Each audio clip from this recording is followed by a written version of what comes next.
Vous allez avoir dans ce live 5 petites consciences de 5 erreurs qu'on fait toutes et tous et qui nous empêchent en fait d'accéder à la joie et au bonheur, c'est-à-dire toutes les techniques d'auto-sabotage et 5 petits outils, petits grands outils pour vous permettre de retrouver l'énergie, le cap, la joie quand on déraille un petit peu, quand on sent qu'on est un peu dépassé par les événements.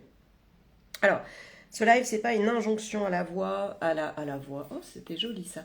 Et ce n'est pas une injonction à la joie. On n'oblige personne à être heureux. Il ne s'agit pas de se mettre un peu plus de pression, même trop de pression, on en a déjà suffisamment. Non. L'idée, c'est de donner une direction, de donner des tips, des petits outils pour retrouver cette énergie-là.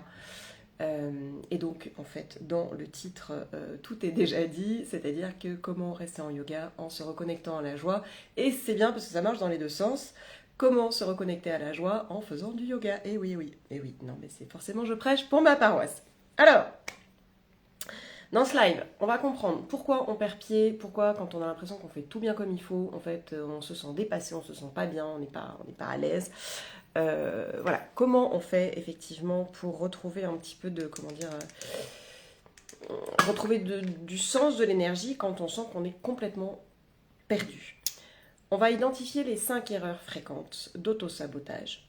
On va découvrir 5 outils très simples, très pratiques, mais qu'on peut appliquer tout de suite et qui nous aident vraiment à retrouver de l'énergie, à retrouver de la clarté et à nous sentir beaucoup mieux et à savoir dans quelle direction on veut aller.